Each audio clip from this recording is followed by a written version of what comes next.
안녕하세요. 헬로웨더입니다. 많은 사람들은 인생을 살면서 하고 싶은 것, 그러니까 버킷리스트를 작성을 합니다. 보통 그 첫 번째 줄에 여행을 적고는 하는데요. 세상에서 가장 즐거운 일 중에 하나가 여행을 떠나서 나 자신을 돌아보고 그 모든 풍경들을 내 마음속에 담아두는 것이라는 것, 부정하시는 분들 계실까요? 여러분들의 여행에 대한 목마름과 갈증들 이 시간 통해서 조금은 해결하셨으면 좋겠습니다. 지금부터 함께 하시죠.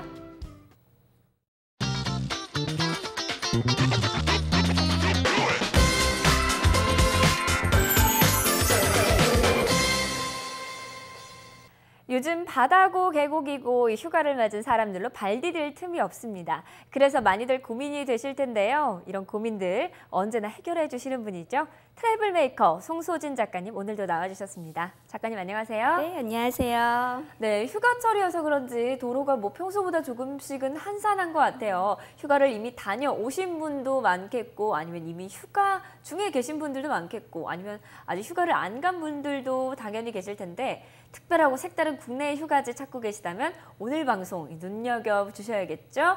오늘 소개해 주실 곳이 참 특별한 곳이라면서요? 네, 오늘은 동해에 우뚝 솟아있는 아름답고 신비한 섬 울릉도를 소개해 드리려고 합니다. 휴가지에는 늘 사람이 많잖아요. 한적한 곳에서 자연을 벗삼아 휴식을 취하는 휴가를 꿈꾸는 분들이라면 울릉도 여행이 제격이 아닐까 싶습니다. 네, 저도 울릉도로 한 번쯤은 떠나보고 싶다라는 생각을 했었는데 교통편이 마땅치 않을까 해서 걱정이었거든요. 그래서 더 멀게도 느껴지는 것 같은데 어떤 교통편이 있고 또 시간은 얼마나 걸리나요? 네, 울릉도에는 아직은 배를 타고만 갈 수 있습니다. 네. 경상북도에서는 포항항이나 후포항을 이용하면 되고요. 강원도에서는 강릉항이나 묵호항에 울릉도로 떠나는 배가 있습니다. 항로에 따라서 3시간에서 3시간 30분 정도면 울릉도 도동항이나 저동항에 닿을 수 있고 요금은 출발지와 배 그리고 항로에 따라서 5만 원대에서 7만 원대까지 다양합니다. 배를 타고만 아직까지는 울릉도에 갈 수가 있군요. 그러면 배를 타고 울릉도에 간 이후에는 어떤 방법으로 돌아보면 좋을까요? 네, 울릉도에 처음 간다면 버스나 택시를 타고 섬을 한 바퀴 돌아보는 육로 관광이나 유람선을 타고 울릉도 주변을 돌아보는 해양 관광을 추천해 드립니다. 육로 관광은 3시간에서 4시간 정도가 소요되고요. 해상 유람선 일주는 2시간 정도면 울릉도를 한 바퀴 돌아볼 수 있습니다. 이 밖에도 해안선을 따라 1시간 30분 정도 걷는 산책길도 잘 조성되어 있고요. 또 성인봉을 오르는 산행 코스까지 다양한 방법으로 울릉도를 돌아볼 수 있습니다. 울릉도도 다른 관광지와 마찬가지로 자동차나 유람선을 비롯해서 산책이나 산행까지 자신의 여행 스타일에 맞춰서 자유롭게 관광이 가능한 것 같습니다. 그럼 이제 본격적으로 울릉도에서 꼭 가봐야 할 명소가 있다면 어떤 곳이 있을까요? 네, 가장 먼저 울릉도 한가운데에 자리 잡고 있는 성인봉부터 소개해 드릴게요. 산의 모양이 성스럽다고 해서 성인봉이라고 불리는 이 산은 형제봉, 미륵봉, 나리령 등 크고 작은 산봉우리를 거느리고 있고요. 정상 부근에는 사람의 발길이 뜸했던 만큼 천연 상태의 숲을 그대로 유지하고 있는 원시림이 있습니다. 섬피나무, 너도밤나무, 섬고로쇠나무 등 희귀 수목이 하늘을 가리듯 울창한 숲을 이루고 있어서 뜨거운 볕이 들어오지 못해 숲속에서는 한여름에도 시원하고요. 1년에 300일 이상 안개가 껴 있어서 신비감까지 느껴지는 곳입니다. 이 성인봉 아래에는 평평한 지대가 있는데요. 바로 화산 분화구였던 나리분지입니다. 물이 고이지 않아서 우리나라에서 유일하게 사람이 사는 화산 분화구입니다. 더덕밭이 있어서 여름에는 더덕 냄새가 진동을 하는 이곳에는 개척민이 거주해온 울릉도 전통 가옥인 투막집과 너와집도 옛 모습 그대로 보존돼 있습니다. 산을 좋아하는 분들은요, 이 성인봉의 원시림 꼭 가보고 싶어 할 것 같아요. 그렇게 울창한 희귀 나무들이 울창하게 우거진 원시림이라니 참 저도 가보고 싶어지는데요. 그리고 저도 화산 분화구는요, 항상 물이 이렇게 차 있을 거다라고 생각을 했는데요. 사람이 사는 분화구라니 저도 참 궁금하네요. 그럼 또 다른 명소는 어딘가요? 네, 이번에는 울릉도 동쪽 끝에 있는 환상적인 일출을 볼 수 있는 내수전 전망대를 소개해 드릴게요. 울릉도의 많은 전망대 중에서 가장 탁 트인 전망을 볼 수 있는 곳인데요.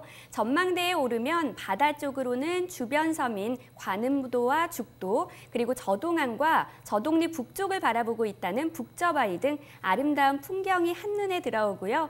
산 쪽으로는 도동능선과 장제고개 등을 볼 수 있습니다. 내수전은 해발 440m로 야트막한 산이어서 그리 힘들지 않게 오를 수 있고요. 전망대로 가는 숲길에는 동백나무와 마가목 등이 터널을 이뤄 일출을 보러 가는 마음을 더욱 설레게 합니다. 울릉도의 일출 명소가 내수전 전망대다라고 이렇게 소개를 해주셨는데요. 물론 뭐 독도가 있기는 하지만 그 전에 울릉도에서 가장 동쪽 끝섬에서 보는 일출은 또 얼마나 환상적일지 기대가 됩니다. 그럼 다음에는 또 어느 쪽을 가볼까요? 네, 이번에는 울릉도의 신비로움을 걸으면서 직접 볼 수 있는 행남 해안 산책로로 가보겠습니다. 도동항에서 행남마을 사이에 조성되어 있는 이 산책로는 왕복 1시간 30분 정도 소요되는 그리 길지는 않은 거리지만 자연동굴과 화산암벽, 골짜기를 연결하는 교량 사이를 걷다 보면 하얗게 부서지는 파도와 해안 비경에 감탄이 절로 나옵니다. 또 해안 산책로를 따라 걷다 보면 화산 폭발로 인해 만들어진 다양한 암석과 암석 사이사이에서 살아가고 있는 다양한 울릉도의 식물들도 쉽게 관찰할 수 있어서 생태 체험까지 가능한 곳입니다. 행남 산책로 끝에는 빨간색의 도동 등대가 있고요. 이 등대에서 바라보면 저동항을 비롯해 저동마을과 부둣가 그리고 내수전 전망대에서도 볼 수 있었던 북저바위와 죽도 등 울릉도 동쪽 풍경을 감상할 수 있습니다. 파도 소리를 들으면서 울릉도의 모습을 감상할 수 있는 행남 해안 산책로. 정말 말만 들어도 마음까지 시원해지는 듯한 그런 기분입니다. 또 어떤 곳이 더 있을지 궁금하네요. 네, 이번에는 울릉도의 주변 섬 중 가장 큰 섬인 죽도로 가보겠습니다. 죽도는 도동항에서 20분 정도 배를 타고 가면 됩니다. 암벽으로 이루어진 화산섬이어서 배에서 내린 뒤에는 가파른 암벽을 올라야 섬으로 들어갈 수 있는데요.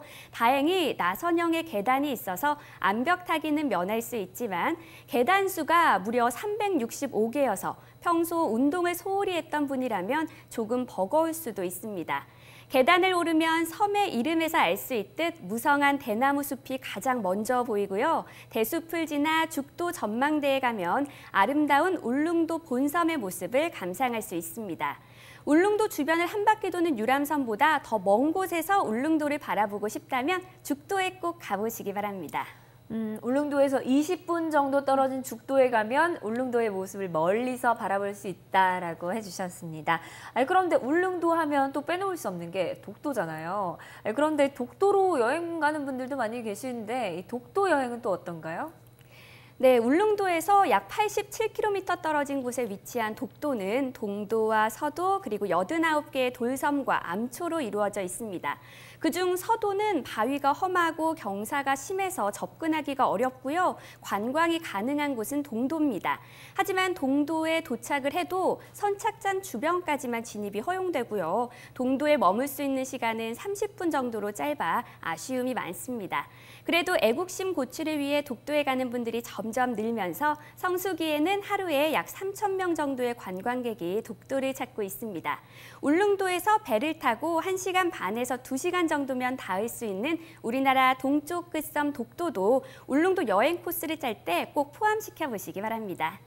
네, 그렇게 크지는 않지만 볼거리는 무궁무진하게 많은 섬 울릉도. 사실 날씨가 좋지 않으면 들어갈 수 있는 방법이 없어서 많은 분들이 기대하는 휴가지이기도 한데요. 연일 이렇게 불볕더위가 이어지는 요즘 이 기회에 이렇게 들어가서 울릉도의 관광에 눈도 즐겁게 하고 마음도 쉬면서 진정한 휴가의 여유를 느껴보셨으면 좋겠습니다. 오늘 도움 말씀 주신 트래블메이커 송소진 작가님이었습니다. 감사합니다. 감사합니다. 어떤 여행은 한 장의 사진 속에서 시작을 하기도 합니다. 아니면 무심코 넘기던 잡지의 한 페이지일 수도 있고요. 먼저 다녀온 친구들이 보여준 사진 속일 수도 있겠죠. 시선이 멈춘 사진 한 장을 따라 나선 여행. 이렇게 오늘 이 시간도 여러분들의 여행 계기가 되셨던 시간이 되셨으면 좋겠습니다. 여행은 언제나 즐거우니까요. 헬로웨더 오늘 준비한 소식은 여기까지입니다. 저는 다음 시간에 찾아뵙겠습니다. 시청해주신 여러분 고맙습니다.